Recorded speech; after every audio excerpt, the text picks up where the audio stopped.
Today's project is actually furniture building. Yeah, I am in process of building the platform for the bed. As you can see, I have some of this, I think it's called ODB board. ODB, it's a particle board meant for sheathing, but I'm using it as a, just like regular plywood to lay down as a platform for the bed. You can see here I have some beams that I've made into a frame. And I was just testing it to see if I need to put more ribs across. And I've decided I don't think I need it. Once I hammer everything in place, I think it's strong enough to hold up my weight. If not, I'm going to have to rebuild this. I mean, I suppose I could put more ribs here to be safe, but I think it's okay. So what we're going to do is just nail this in place. And I have another sheet here that I had cut. Basically, I made the width of the platform 78 inches by 48, which is like 4 feet across and 78 inches up and down vertical. The reason I chose this size was the bed. The queen bed here is 78 by, it's like 78 inches by about 52 or 54. I didn't make the full width because I didn't want to cut lengthwise. I was trying to save wood, and I figured the bed can extend a little over, like about 2 or 3 inches on each side. That's the plan. We'll see how well it works. Now, as far as the legs, I haven't decided yet if I'm going to use the leftover pieces here as the legging, which might be pretty weak, or I may go ahead and use what's left of the the garden thingy right here, even though it has bug spray on it, but I may use it. So that's what I'm probably going to use, just because it's thicker and may give a little bit more stability than the little tiny legs. You know, if I use just the cross beam here, I think it's a 2x3 or yeah, it's a 4x3 I think, or 2x3 I think. I don't know, but that's the plan. I'll let you guys know or see the final results here in a few moments once I put everything together.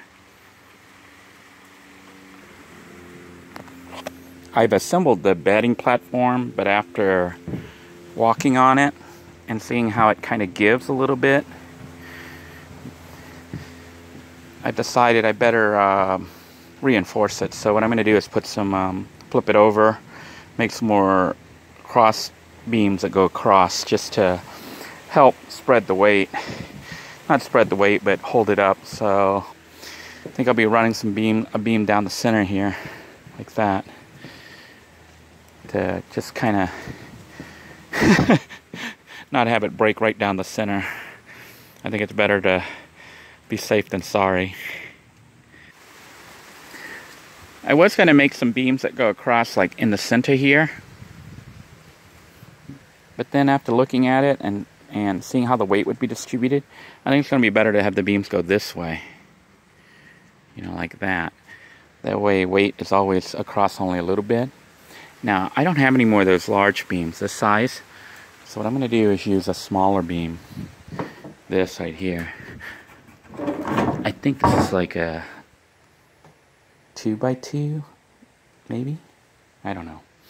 But that's what we're going to use to go across, just as a little bit of additional weight support to hopefully keep the platform from breaking.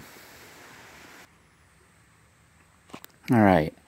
I managed to put in the cross beams here, so it should be a lot more stable. Now it's a matter of putting the legs on.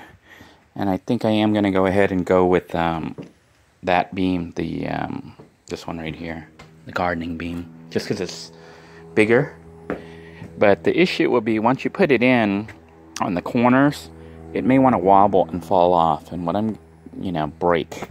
So what I'm thinking of doing is once I put it in, I will put a cross beam to help hold everything into place. That is the plan. We'll see how well it actually works. I am trying to cut the legs to be a length of about 14 inches. You can see my cut was just slightly off here. But I am going to use this piece here as the new measuring thing instead of the ruler.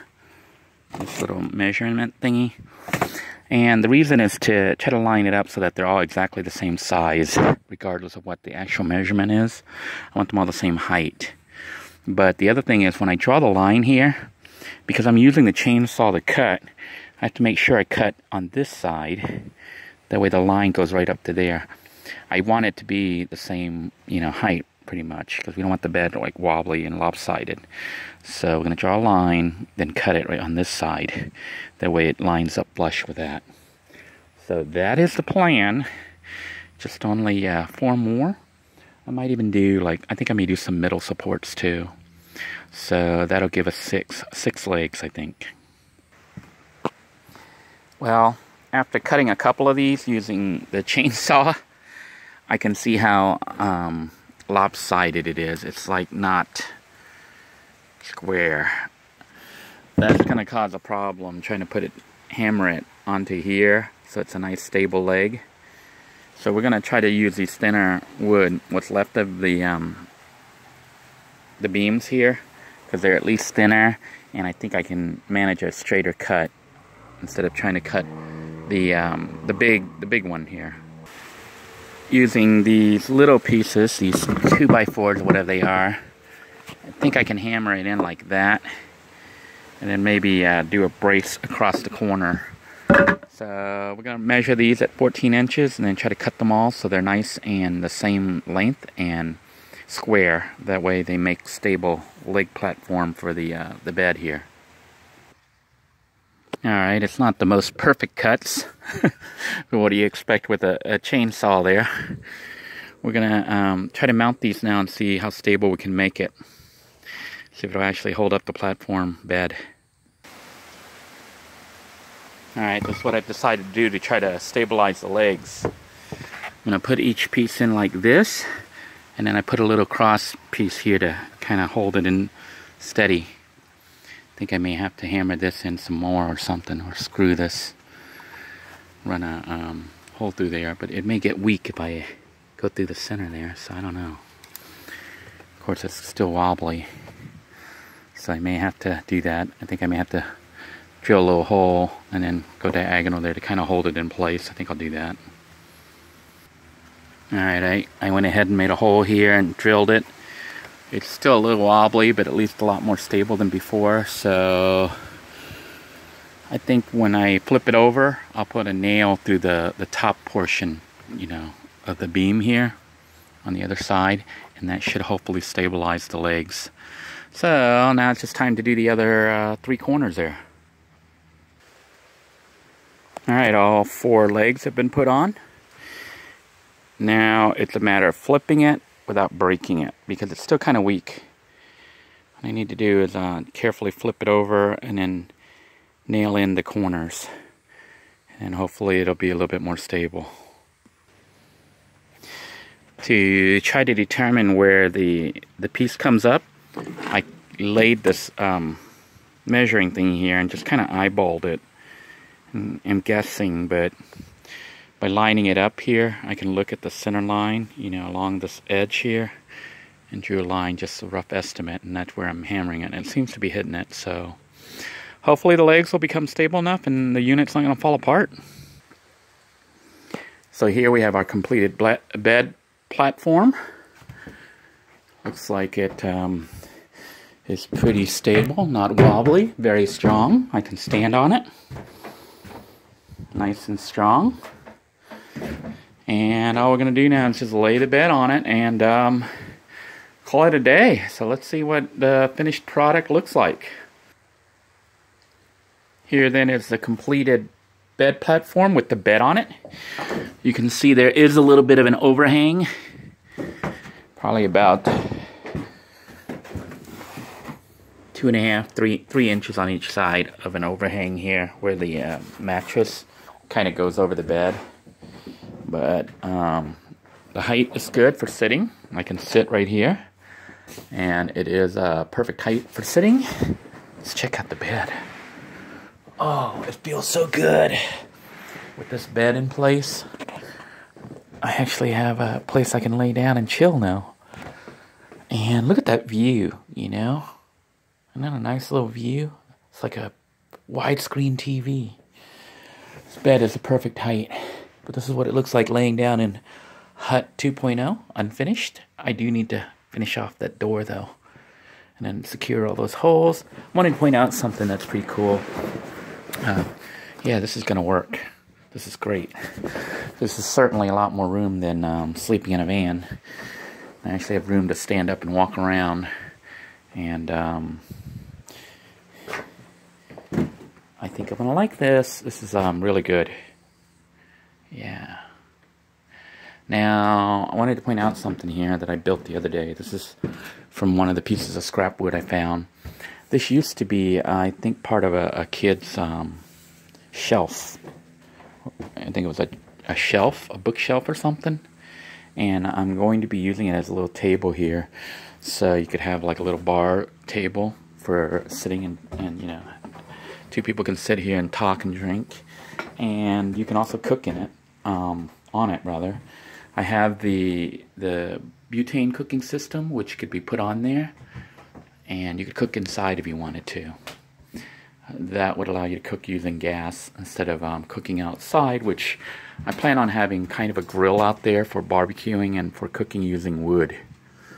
But inside here you could use a propane or butane system, little stove, and that's what this is set up for, as a little kitchen. So you have a nice view while you're cooking. Hopefully you don't put it too close to the mosquito netting so you don't burn that down. And I think the hut is almost usable. It's just a matter of closing off all the holes, double checking everything for leaks, sealing the place as tight as possible.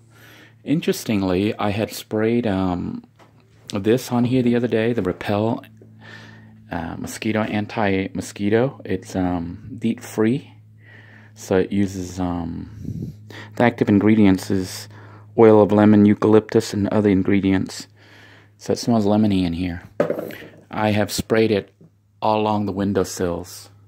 And I've started to spray out here a little bit onto the tree bark.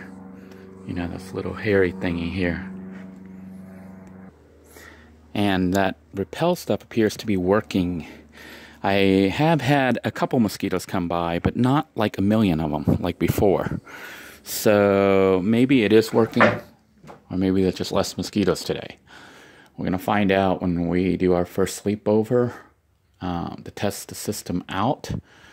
I'm debating if I'm going to bring a tent in here just in case, in case mosquitoes get in. But I plan on having the Repel and other bug sprays and stuff to try to keep them at bay.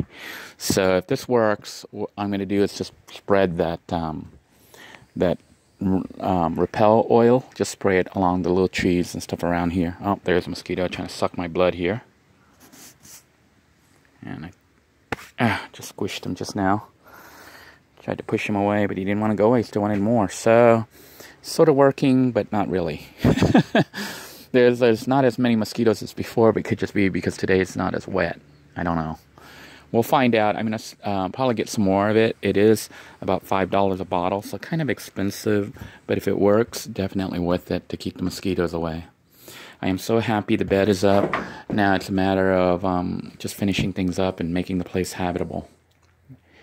Stay tuned and get ready to see what happens next.